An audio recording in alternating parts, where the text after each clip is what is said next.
I know, I know. When you hear grounding and earthing, you're thinking, ugh, not something else to add into my schedule. I can't possibly keep up with all of these different things, right? That's how I used to feel. And honestly, when I first started incorporating it, that's how it really felt to me was, oh, this is another task, check it off. Have I done 15 to 20 minutes of being outside and grounding? If not, how do I fit that into my schedule and in between my workouts and all the other things being outside? And oh, wait, here we go. How many things can we combine? Because this is not meant to be something else for you to add into your schedule.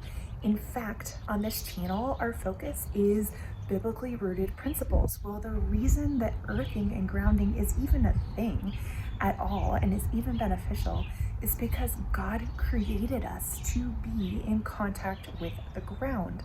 Now, that wasn't for 15 to 20 minutes scheduled in as a task for the day, right? This was as we were going about living. Now, obviously, if you live in the city and you are walking to your office or whatever, maybe you're not walking, maybe you're driving to your office, but even if you're walking to your office, you're likely not going to be taking your shoes off to do that on a city street. In fact, I don't recommend it. Be very cognizant of the area that you are around. However, if you are blessed enough to live in a home with a backyard or to be near some hiking trails or anything like that, friend, it is so much more simpler. If you have a garden, multitask. You're getting outside. If you do it barefoot, you are grounding.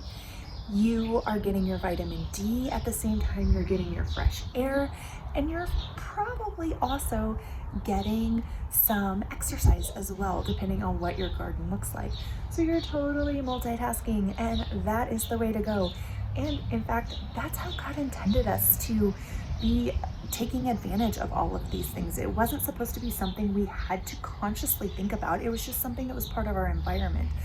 But because of the way that we have changed our environment so much over the years, and we're no longer living, in tents on the ground. And by all means, I guess if you want to live in a tent on the ground, go for it. That's one of the you do you things that I will fully support. You do you there. Most of us are living inside. We are not sleeping on the ground. We're not walking, and our shoes that we're wearing have rubber soles, which prevent us from receiving that current from the earth. So the more we can take off our shoes, kick them off, get your feet actually on the earth, whether it's the grass, whether it's the dirt, whether it's rocks, whether it's a trail, in the water, whatever you can do, you will find benefit. Yeah, but Amanda, earthing and grounding, it sounds kind of new age, doesn't it? Current, frequency, what's that about? Really freaked out about that word. Please stop this video, go over to my video on frequency. Is it always new age?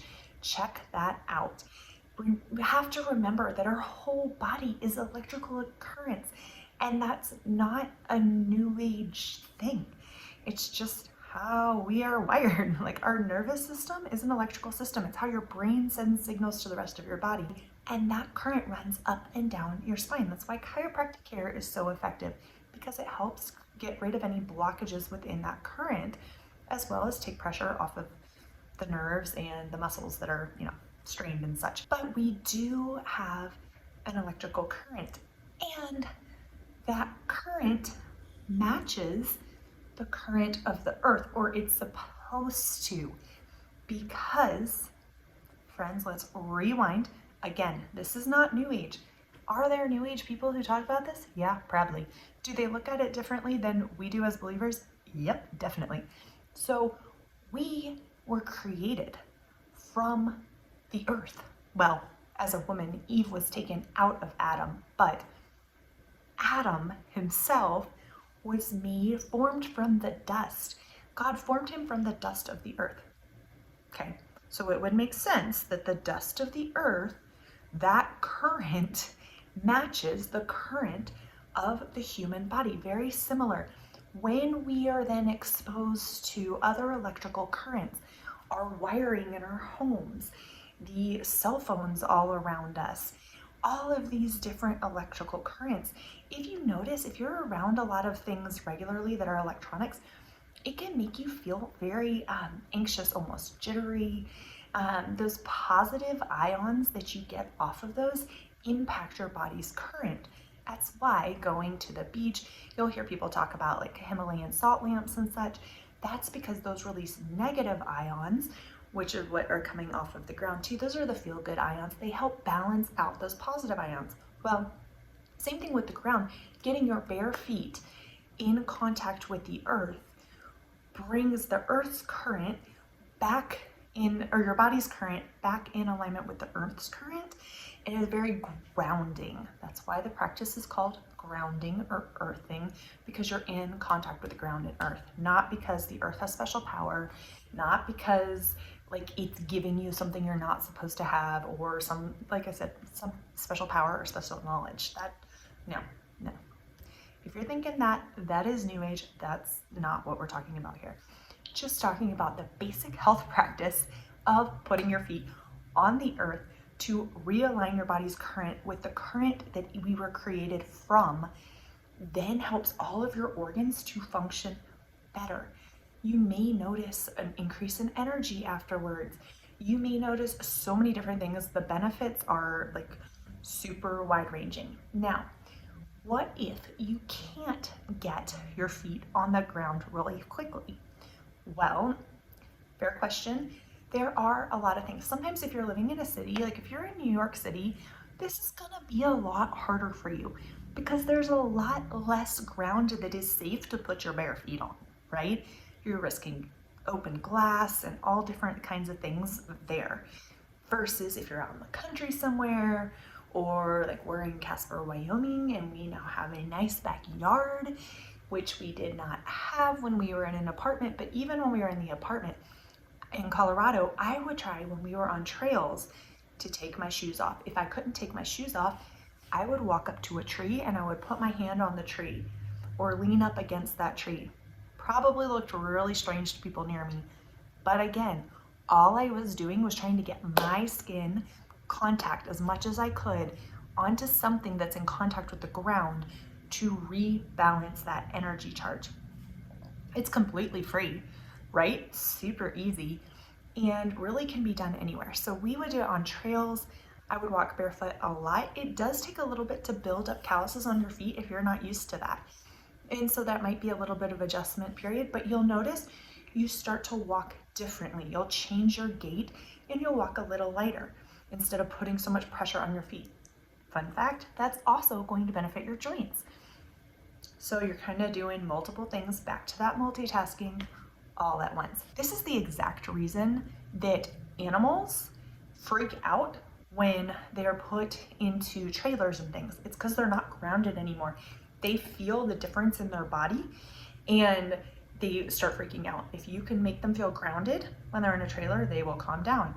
Same thing with humans. If we will feel grounded, we will calm down. Now, if it's raining, I mean, honestly, if it's raining, just bring a towel to wipe your feet off. But I get it. It can be cold. You might not want to do that. It can be uncomfortable. There are other great options for helping you ground. Again, like I said, getting close to a plant, putting your hand on the bark of a tree that is grounded into that tree. Hug the tree. Hug it. Just hug it. So what? Call yourself a tree hugger. Very different than what they used to mean by that word. It's totally fine. Plus, it's kind of fun to tell people, hey, I hug trees. But for real, if I am unable to get outside on any given day, it's extra cold, or I'm not feeling well. If I'm not feeling well, I'm gonna try to push myself outside to get some fresh air, to get that vitamin D, to get grounded if I can. But if it's really not happening, then I'm going to pull out my essential oils. I'm going to pull out some Northern Lights Black Spruce. I'm going to pull out the grounding blend from Young Living. I'm going to pull out any other tree oil I can. If I don't have Northern Lights Black Spruce, is my top #1 favorite, hands down, for grounding. If you can get that single oil onto the bottoms of your feet, just breathing it in, that's going to help you as well. However, you can also, grounding. So that would be my favorite single oil. My favorite blend is the grounding blend for that, because I mean, that's the whole reason the blend was made. So now I've got to know, is grounding something that you are already practicing on a regular basis? Maybe it's not daily, maybe it's once a week, maybe it's once a month. Are you trying to add that in to your regular routine, not as another task, but into your lifestyle like we talked about? Or is it something you're still thinking about? Do you still have questions? Or is it something you're ready to put into practice right away? I can't wait to hear. Tell me down in the comments. Until next time, friends, take care. Cheers.